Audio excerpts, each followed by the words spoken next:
right, hello everyone. A very good day to all of you. Welcome to the session entitled Discover and Recover, the bigger picture of entrepreneurship in tourism. I am Tanuja Radhakrishnan from Taylor's University, and I will be serving as chair together with March. Together with us, we have three panel speakers, Dr. Rishi Dakshini, Mr. Daniel Chang, and Dr. Hendrati. Each of our presenters will begin with a 15-minute summary of their presentation. All right, so let's kickstart our session. Our first presenter is Dr. Rishi Dakshini. Now, Dr. Rishi is the owner of Rishi Writes, which provides a broad range of customized editing services to help academic and corporate clients produce quality publication. She also has more than 7 years of lecturing experience in public and private universities in the field of management and leadership, human resource management, and organizational behavior. In addition to editing and teaching, Dr. Rishi aspires to empower scholars by writing and speaking on important topics in research, academia, and beyond. Without further ado, let us welcome Dr. Rishi with her talk on entrepreneurship in tourism context. All right, thank you, Dr. Tanuja, for that wonderful introduction.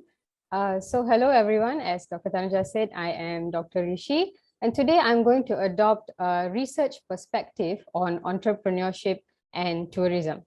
So what I want to do briefly today is talk about where research stands in terms of entrepreneurship in tourism, what are the differences between entrepreneurship in other contexts, the themes in the research that are currently quite popular, and also where do we go from here, the future directions of research on entrepreneurship.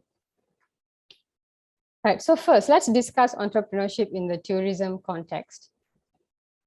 Right, so we know that entrepreneurship is considered a positive in all industries because of what it can contribute to the supply of products and services, job creation, economic profits for the country and for the individual, as well as innovation from a lot of aspects. But when we talk about entrepreneurship in tourism, we also consider contributions to nature, lifestyle, destination image, and the preservation of the ecosystem.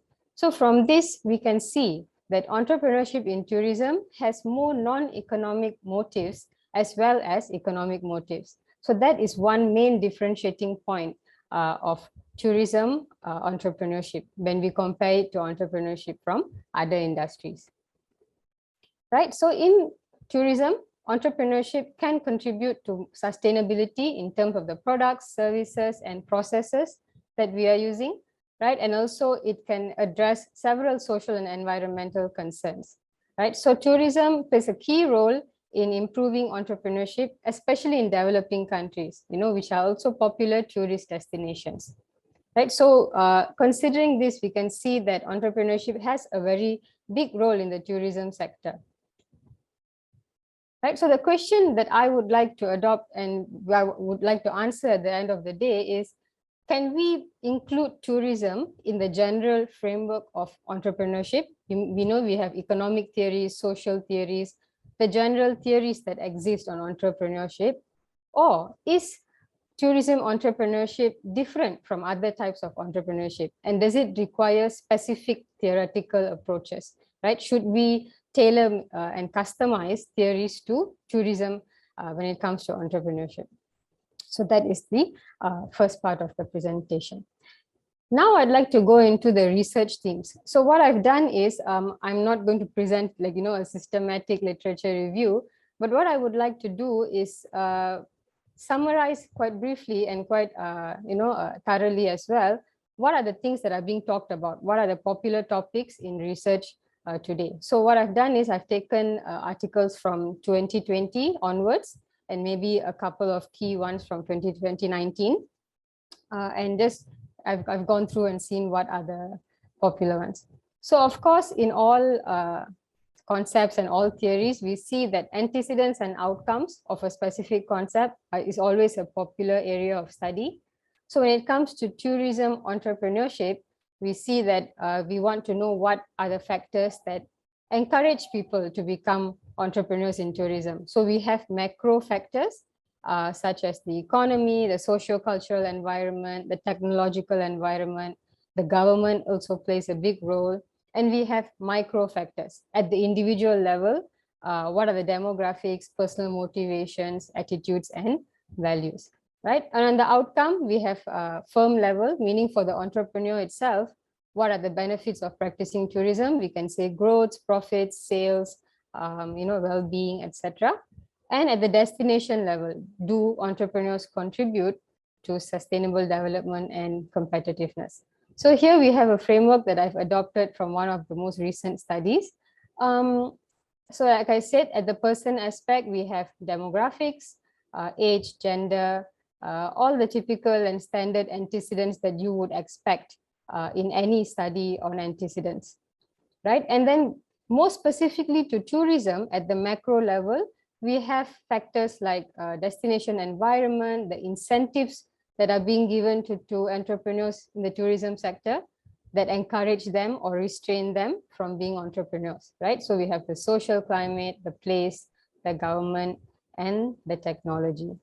And at the other end, how does it affect the destination as a whole and the business itself, right? So from here, we can see that it's not a very big framework, right? So there's not that much that has been done in terms of antecedents and outcomes. What has been done seems to be very general, as in it follows most entrepreneurship studies, right? So that is one theme. Now, the next big theme that I've noticed is lifestyle entrepreneurship. So there have been several studies on this, a lot in European countries especially, or in more rural areas of Europe, Portugal, rural Portugal, Romania, places like that, where lifestyle entrepreneurship is becoming more popular in research. So what is lifestyle entrepreneurship? It is when people create a business for the sake of changing their lifestyle, their interests, improving their quality of life and their well-being. So they want to just leave their homes, travel to a new place. They are not really seeking growth and profits, but they are more seeking a change in lifestyle, right? But despite their goal, which is not to be profitable, they do create innovative products and services. They go to a new place, they come up with new ideas, they serve a very niche market, and they can diversify the development of the place. Compared to, let's say, there have been many people already doing tourism products there, and then this new lifestyle entrepreneur comes in and they can diversify the product offering there. So though they don't intend to contribute to the environment or to the tourism landscape, because they're doing it mainly for their own purposes, right? Lifestyle, interest, just having a good time. But unintentionally, they do use an environmental strategy, and the research has found that they increase competitiveness, innovation, sustainability of the destination that they operate in, right? So this makes them potentially powerful stakeholders of sustainable development, especially because they usually operate at a very small scale, very private holidays. So they offer non-conventional, more environmentally friendly kind of holiday service, right? So the research has also found that some of the key factors that enable lifestyle entrepreneurship is the ability of the entrepreneurs to be innovative, right? The relational capital they have, that means the quality of the social ties they have with the place, the attachment to the place, right? For example, if an Australian were to travel to Phuket and open up a very, a niche market of holiday service there, how attached is that Australian to Phuket, right? So that's what we want to address there. So the more attached they are to the place, the more likely they will stay and succeed in that business and contribute to the destination, right? Self-efficacy of their, as an entrepreneur, because they're changing their whole lives, they have to have strong self-efficacy. Whether they are involved in the community, is their strategy community centered or not? Because typically they are outsiders. Sometimes they're locals, but more often they're outsiders. So how do they communicate with the community, and how do they attach to the community that they are participating in? So these are the factors that influence and encourage lifestyle entrepreneurship, right? So this is just a matrix to show that lifestyle entrepreneurs who are very involved in the community and have high self-efficacy, they will be more innovative and or business oriented. Whereas those who are low self-efficacy, low involvement, just want a change of life, just want to do the bare minimum, right? They will be more of local developers, right? So these are the things that have been addressed in the research so far. It seems to be quite a popular area, and I think there's a lot of potential here going forward. Now, another group of research that is emerging is these are marginalized or smaller groups of people who previously were not a big part of the entrepreneurial landscape, but now they are becoming, especially in tourism, right? So there's a growing area of research here. And the first group is women, right? So women have been found to be more concerned with social and environmental sustainability than men, right? So they care more about the environment than men, apparently. That's what the research says. And also they're a big part of the SDGs, right? Gender equality. So it's very much encouraged for women to come into entrepreneurship in tourism. And because they rely more on socializing and social ties, they can use these self-help groups, their social network, their political network, incentives to move themselves forward as entrepreneurs, especially in cultures that are very patriarchal and male dominated, right? So it's a big contribution to the entrepreneurial landscape, right? So they can get employment, financial independence, social inclusion, especially in rural areas. Women have a lot to contribute, right? We also see a trend of refugee entrepreneurship research, where as refugees there are more and more all over the world, especially in certain parts of Europe. So we see that they bring their culture, they become entrepreneurs, they provide socio-cultural transfer, which the people in that country actually enjoy, right, the products. So this helps them improve their quality of life, integrate into the host country, and keep their families and themselves well fed and happy, right? So this is another emerging area of research. The third emerging group is youth. So the new generation, obviously there's a lot of research on generational change, Gen Y, Gen Z, millennials, and so forth. So now we're talking about Gen Z, right? Who are much more technologically savvy, risk takers, strong leadership abilities. They're very confident. So the idea is that they may prefer to be entrepreneurs rather than employees. So there's a body of research that is trying to see how will they make career decisions in the entrepreneurial sector, in the education sector, right? So the youth are another group. And the last theme would be post-pandemic recovery. Obviously, this is a popular one. However, considering that the pandemic, I wouldn't even say it has ended yet, right? It's almost there. We are going into the endemic stage. Every day there's something new. So the research is also still quite shaky in that sense. There has been some research stating that, there are recovery strategies that entrepreneurs can take to recover from whatever effects they suffered during the pandemic. So one study found that the priority for entrepreneurs to recover from the pandemic is to be creative, innovative, and use their qualifications, right? So they found that it's not as important as for traditional indicators of competitiveness, like the macro factors, the destination factors. These are not as important as the entrepreneur skills itself, right? So the research is indicating that at the end of the day, it's the person themselves who can bring themselves out of any loss that they have faced, especially for entrepreneurs, because they are very self-driven, self-starting kind of people. Right? So that is the fourth area of research. Now, so that is the gist. In the past 2 years, this is what we have seen, and this is a lot of what is going on. Now, where do we go from here? Right? From my analysis, I see that tourism and entrepreneurship lacks theoretical breadth and depth. So we need to go broader and deeper into the theories and the factors, variables, anything that supports entrepreneurship in tourism, right? So we need to review traditional models of entrepreneurship instead of sticking to them, right? We need to figure out and develop new models that better represent the context of tourism. In terms of methodology, a lot of the studies that I read were qualitative in nature. So we need to strike a balance, right, between generalizability and specificity. Also rural versus urban, Asian versus Western. We need to broaden the context and see what's happening all over the world, right? So we need to do that. The second is, of course, post-pandemic, we need more data, better data. Of course, now we are only just in the recovery stage. So what happens after this, or what has happened? How will it affect us going forward? So we need knowledge in these areas. The changes to the entrepreneurial landscape, how much has changed? What has actually happened? So this kind of data will inform future government incentives, fiscal tools, infrastructure, training, education.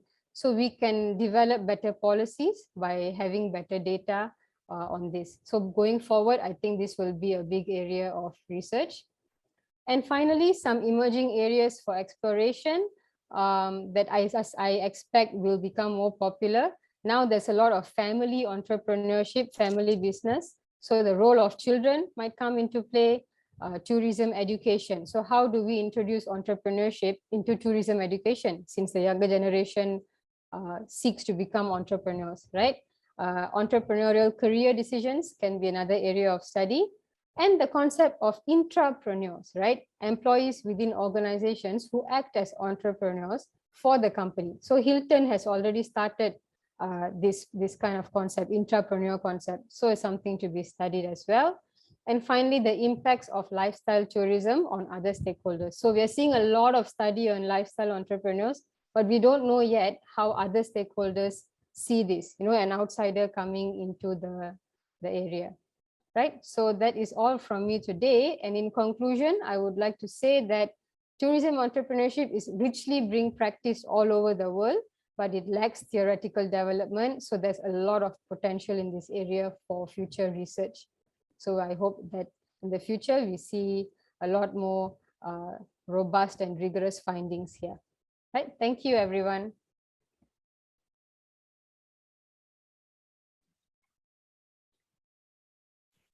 Hey, thank you so much, Dr. Rishi, for such an insightful talk. Yeah, I believe we all have learned a little bit more on the emerging trends. And I like the conclusion where you mentioned that it is currently rich in practice, but in terms of the theory part, they have a lot of room for improvement.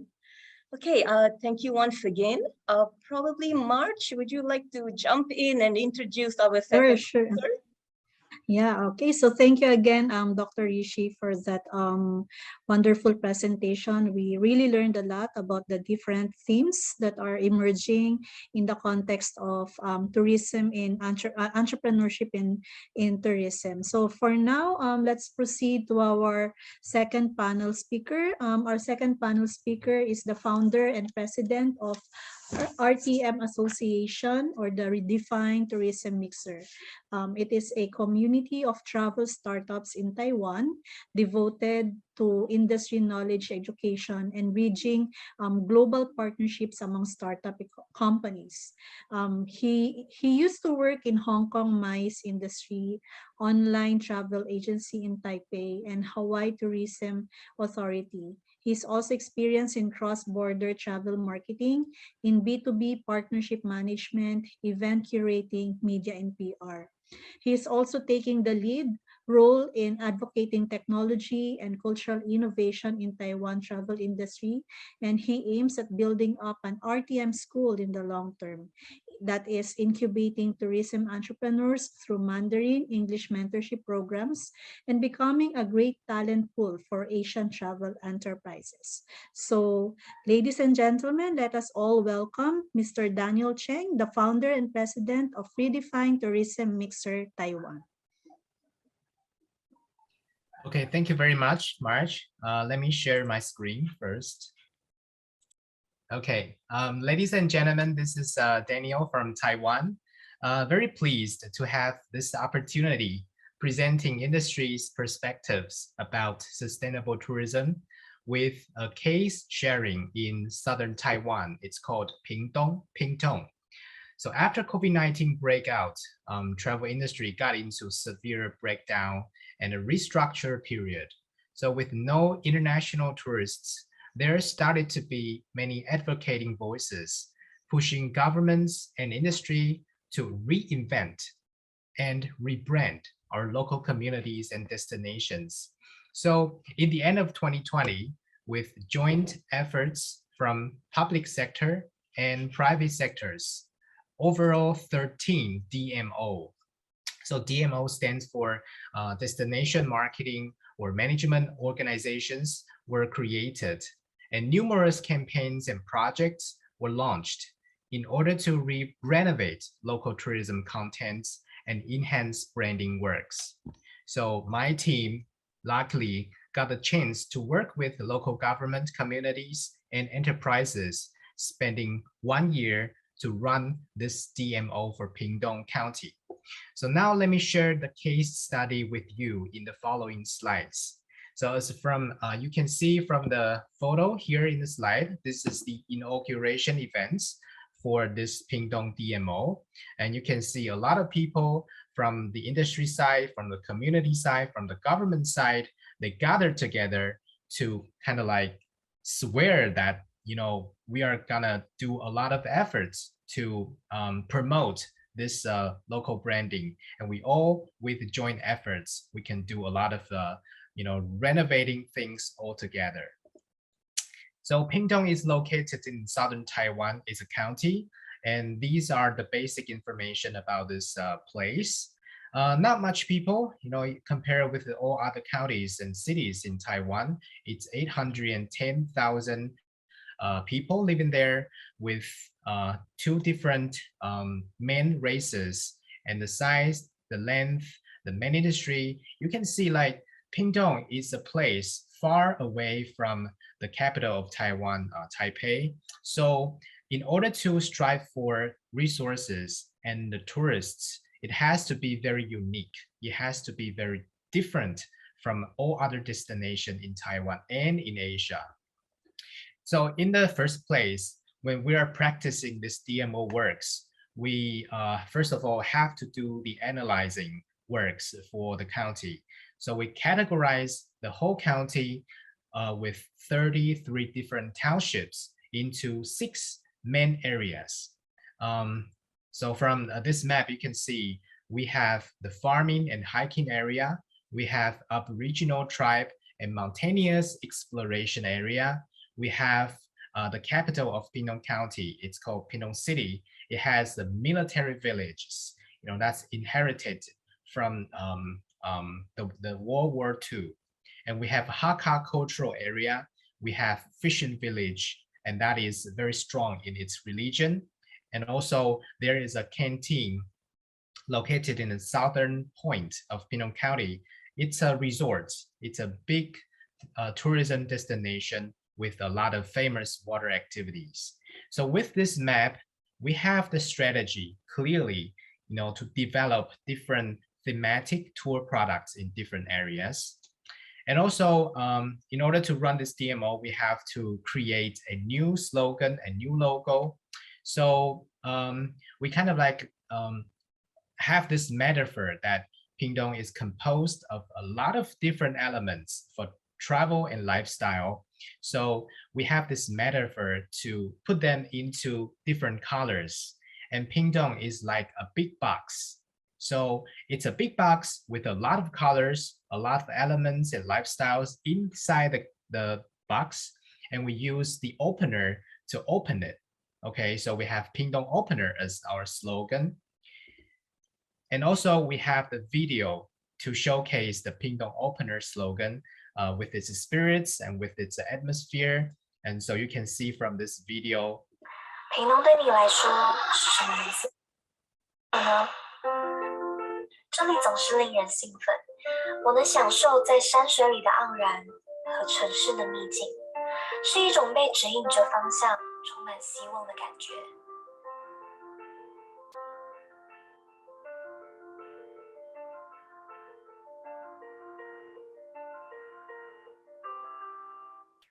又或者，偶尔可以被灰色的平静拥抱着，生生不息的流动，在银色的注视下，我们可以自在的驻足、体会、觉察，徜徉在当下，去感受内心的悸动，沉浸每一次的灵魂跳跃，一起干杯，疯狂大笑，奔跑，然后发现属于自己的屏风色彩。Okay, so after setting up the logo, the slogan, the strategy, the analysis, we have to start working on the local things, down to earth. So we have this Discover Locally campaign in the first place. We try to visit a lot of different communities and the corners in Pingdong and to, find those very good people, very good content, and try to build up relationship with them and then package the tour products. And also in order to share the digital marketing's importance and to kind of like educate these local suppliers and how to use the technology, the online platform to do the marketing. We have 3 different workshops to get connected with all these local people. So this is the one in the southern Pingdong. This is the one in the central Pingdong and the one in northern Pingdong. So you can see the vibrancy, from these local people, even though the whole situation is very bad because of COVID-19. There's no tourists, there's no income, but they're still striving for having something new and inputting the new information. And so we have to find the good channel. So we have this cooperation plans with a few main OTA, online travel agencies in Taiwan and in the region. With signing the MOU with them, we build up the thematic platform where Pingdong's contents can all be uploaded onto the online electronic commerce platform where consumers can purchase the products from there. So this is the MOU with Asia Yo, the main OTA in Taiwan. The MOU with Easy Travel, the other online travel agency that's doing very well in ticketing sales. The MOU with iMarts. So iMarts is a multilingual digital marketing tool, and it's a system where people can find the information from this app. Okay, so now we have marketing channels. Here comes the most important part, that is the contents, the products. Where should consumers and travelers find the best, contents and best way to have fun in Pingdong? So we categorize all the local contents into different colors again. So we have red, orange, gold, green, blue, indigo, purple, gray, black, and colorful. We have all these, colorful themes to categorize all the contents. And so, for example, we use red to stand for nice cuisines. We have orange to stand for cultural and creative destination and spots. For example, like this, you can dine, you can have good cuisines in the camping sites. We have gold color to stand for high class and enjoyable and religious activities. We have green color to stand for biking and family fun. We have blue color, of course, it stands for dynamic activities and events in the ocean, where you can dive into the ocean and have fun over there. We have indigo to stand for local revitalization, or there is another term, it's called placemaking. And it means that young people coming back to their hometown and start doing something creative to attract new tourists and to create some like new products and new way to explore the local cultures. We have purple stand for staycation nomad. We have gray color stands for educational experience. We have black color standing for nightlife adventure, and colorfulness to stand for tribal and legendary stories in those Aboriginal people's area.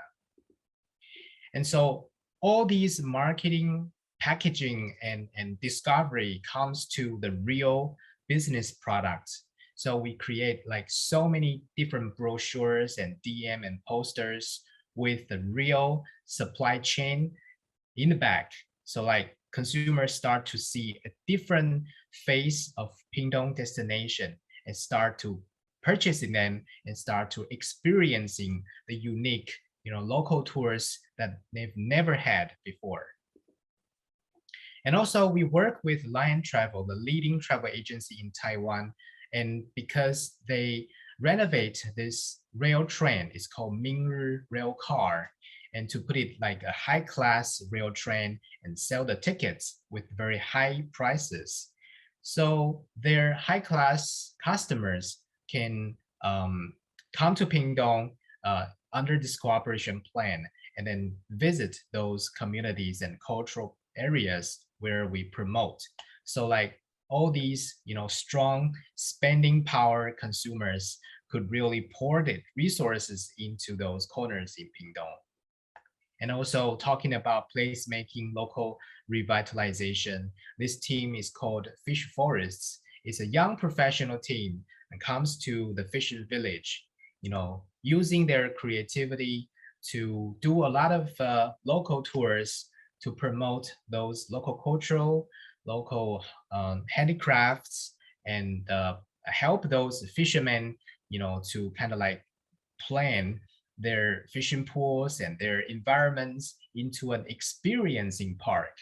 So like all these local cultures and lifestyles that local people regard as an ordinary thing would be exceptional experience for the travelers.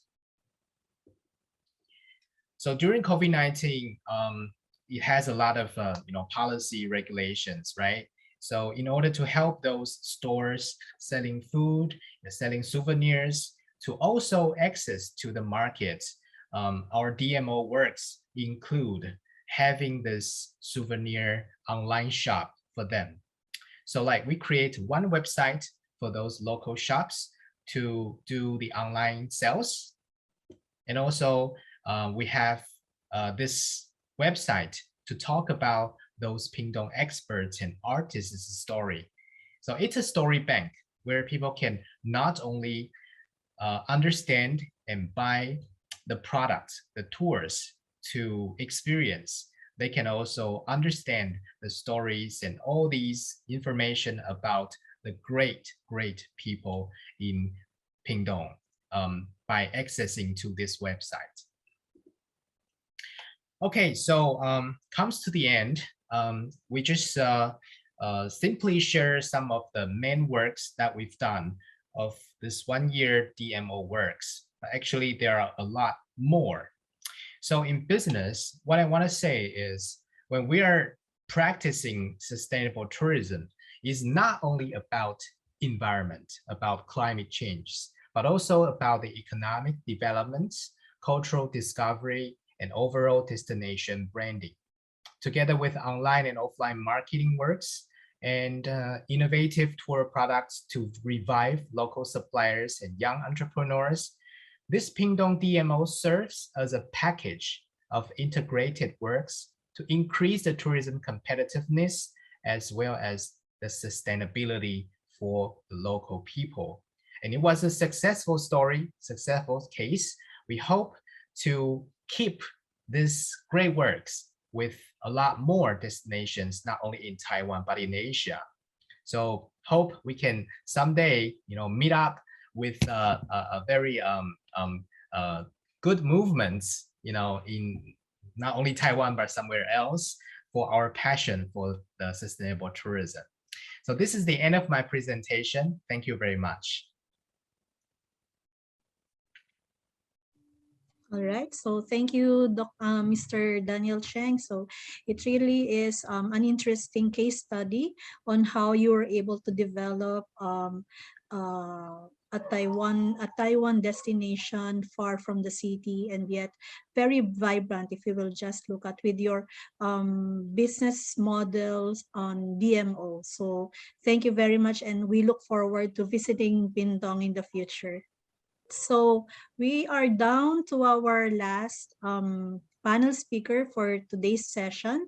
To briefly introduce her as our panel speaker, let me share a brief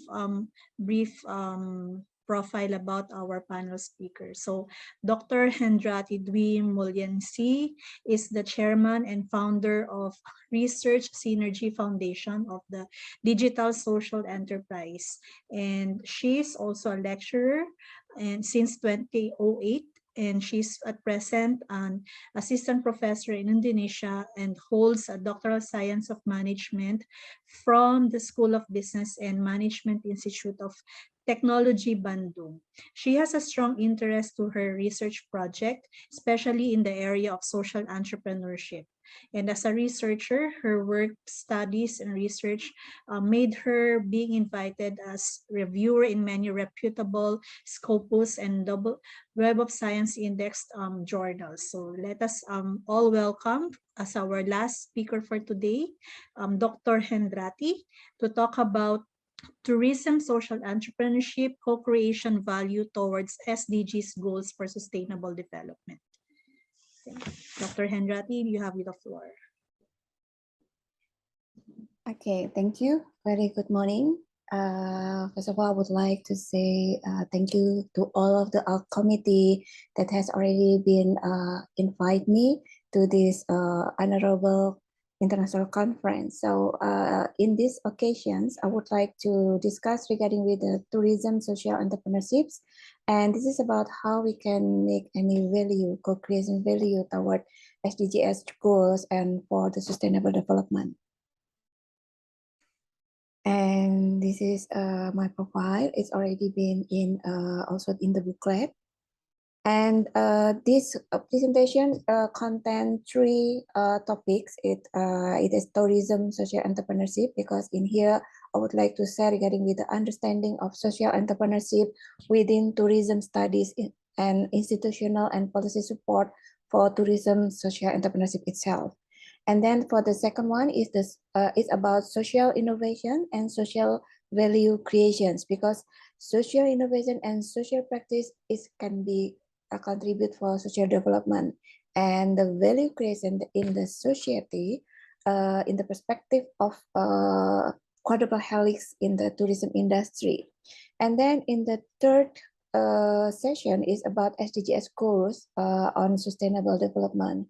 It's like what next regarding with the tourism social entrepreneurship itself and agenda for the future towards SDGs goals in sustainable development. Okay, in these first sections, I started with the reason why tourism in social entrepreneurship studies.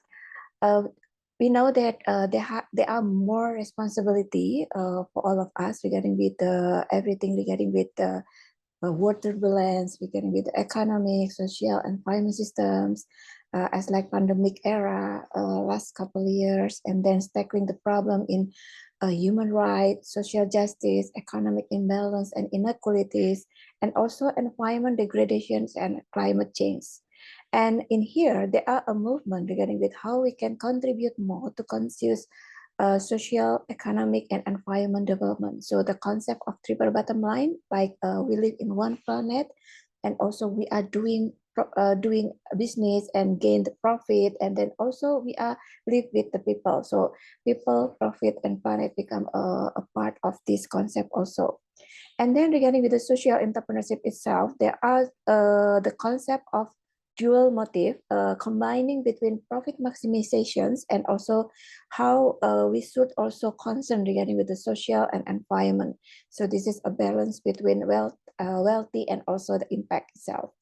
And then regarding with the social value creations, because we are gathered or we are embracing all the stakeholders, and the value also changing because the unique context of tourism and hospitality transform into responsible tourism that concern more to social impact, because we owe it for our future generations, and that's why this is also regarding with the concern on for the future society and also environment. And then regarding with the shared value itself, among the stakeholders, we are also having like some kind of interest and some kind of value that we can combine, co-create, and then we can share. So in the Quadruple Helix concept, there are 4 helixes, 4 main stakeholders, it's called it government, academia, industry, and society. And all these stakeholders can co-create the value together and then set the value itself and then for the betterment. And then this is the definitions, the word of tourism or tourism social entrepreneurship. The definition and concept of tourism social entrepreneurship is come from the Sheldon et al. In 2017 actually, and this is kind of the process of that uses tourism to create innovative solution to immediate social, environmental, and also economic problems in destination by mobilizing the idea, capacities, resources, and social agreement. And then from the within and outside of the destination itself, and it is required for its sustainable social transformations. And the concept itself is the balancing between profit motive and social motive. Because in here we are involving like host communities and also the environment. So that's why the balancing between profit maximizations and also the impact for the society is very important. And then beginning with the institutional and policy support for the tourism social entrepreneurship itself, because the government as as also the one of the main helixes in this quadruple helix concept, the government can contribute in two broad ways to creating the condition for tourism social entrepreneurship to flourish. They can develop policies that support and encourage the development and also operation of social enterprises as part of an inclusive and sustainable tourism system.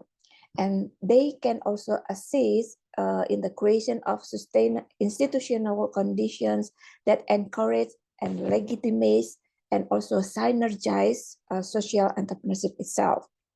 And then regarding with the need and opportunity in the tourism social entrepreneurship studies, we know that within global tourism and hospital sector is a size because we already know it is a systemic, strategical, and also tactical.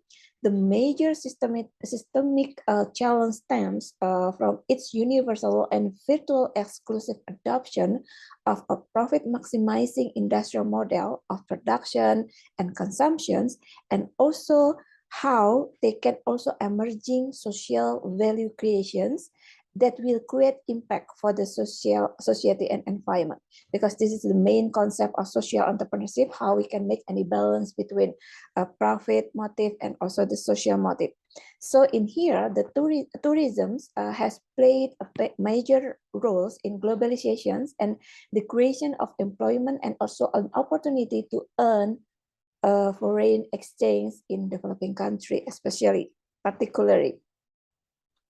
And also this one is the section 2 regarding with the social innovation and also the social value creations. Since we already know regarding the social innovation process is come up from, is emerging from the social problem, when the social innovators or the tourism industry identify a social problem, it's like there are many unemployments people in the society, even though the society have a really good salary or something like that. So the social innovators see that the opportunity is not a problem. So they try to solve and challenge it to tackle this kind of problems. And then they found that the problem is not a problem. The problem is an identification of an opportunity.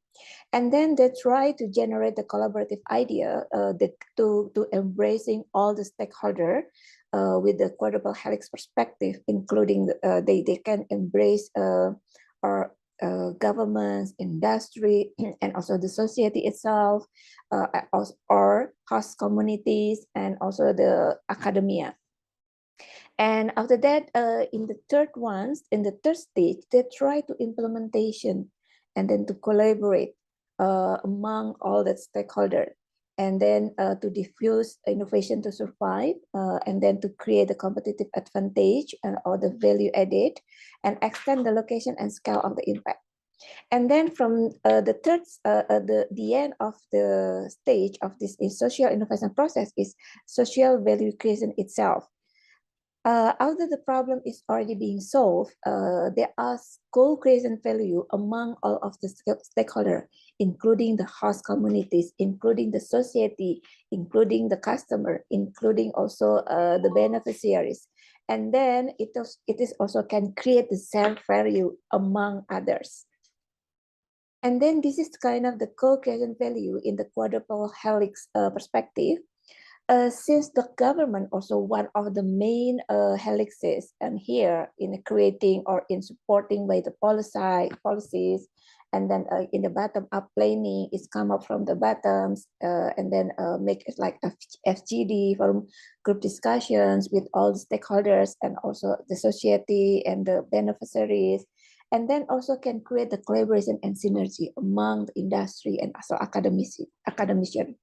And then academia itself, it also have a main role regarding with the research and developments, and also having like a link and match strategy because they have an iron stocks or resourceful resources as like students and then lecturer, faculty member, and etc. They can make like a research and development in how they can solve the problem, or they can make like community developments or like services to the community itself. And it can be support all kind of program that it come up from this plan or policies from the government, and it also can be helped by this academia regarding with how they can make socializations regarding with the programs to the society or host communities. And then regarding with the tourism industry itself, because since they are also the main actors in this tourism industry, and they should have like a dual motive, how they can make any balancing between wealthy and also the impact itself. And then they also could concern regarding with the responsibility for the future, how they can concern regarding with the environment and also the social itself. And then the society itself, including as like host communities, they have a communal plannings, and then they also have a need that should be assessed, and then it can be a part of the like a bottom-up planning. So we cannot like destroy or or exploit their resources, but we can also come together with them, the society or the host communities, to how they can do like a sustainable tourism, how they can make their resources could also being useful without any exploitations. Okay, so this is the last session regarding with the SDGs goals and sustainable development. Since tourism social entrepreneurships concept or studies, and then we also understand that this is also support and towards SDGs goals programs. And we combine between tourism social entrepreneurship with the main concept of dual motive and social impact, and then added with the concept of responsible tourism, how we are concerned regarding with the society and also environment concerns. So it can emerge a sustainable tourism itself, that it also towards SDGs goals on sustainable development. So in here I could make like a conclusion as like this one. Since responsible tourism is about make a better living for the society, including the host community and environment, and also better destination to visit. So all the helixes, the government, and then industry, society, and also academia should hand in hand to make the tourism more sustainable, and that takes full account of its children's and also future economics, social and environment impacts, and also addressing the need of the visitors and also the industry and the environment and host and also the host community. Okay, so that's all my presentations, and we do hope that today we make a better tomorrow for our future generations. And then thank you, have a good day, stay safe and healthy. Terima kasih. All right, so thank you very much, Dr. Hendrati, for that very insightful presentation. So, Dr. Nuja. Thank you, March. Thank you once again, Dr. Hendrati. And that marks the end of our session. Together, the points from all three impactful speakers, we can say that it is not easy to be socially mindful in the aspects of entrepreneurship tourism. Due to the entrepreneurial nature of being a go-getter and achievement-oriented, one should always remember how to do so in a way that is less damaging and harmful to create a co-balance between the triple bottom line, also known as the 3 Ps: people, profit, and planet. As such, making profit responsibly needs to be a reminder to those entrepreneurs who embark into the tourism industry. Yeah, that's right, Dr. Nuja. So that's why, I'm so thankful to our three panelists because they gave us a comprehensive view of how theory and practice in responsible tourism and entrepreneurship go hand in hand. Like Dr. Hendrati and Dr. Risi emphasized the importance of research in responsible tourism if we want to go into entrepreneurship. And Dr. Cheng, on the other hand, presented the case study of the application. So that's it for us, and we can now proceed to the Q&A, right? So the floor is now open for your questions, and our panelists are very much ready to answer your questions. Okay, so thank you very much, audience, for the wonderful questions. I believe we have learned a lot from the questions itself. Don't you think, March? Yeah, it actually explored more, or they were able to enrich the topic, discover and rediscover responsible tourism and entrepreneurship. So thank you very much to our very participative audience for your questions, and of course to our guest panelists. Okay, so the session recording will be made available at the website www.responsibleborneo.com/ICRTH 2022 program. E-certificates will be given and will be issued to delegates who complete a post-conference survey. Please find the survey at the website. The survey will be closed after 1 week. Please take note, yeah? And for more information and of the other conference session, as well as this session, you can also visit the website. And if you have any queries or any questions regarding the conference, please feel free to contact us via ICRTH 2022@responsibleborneo.com. With that, we would like to thank all of you once again and have a pleasant weekend. Thank you for watching.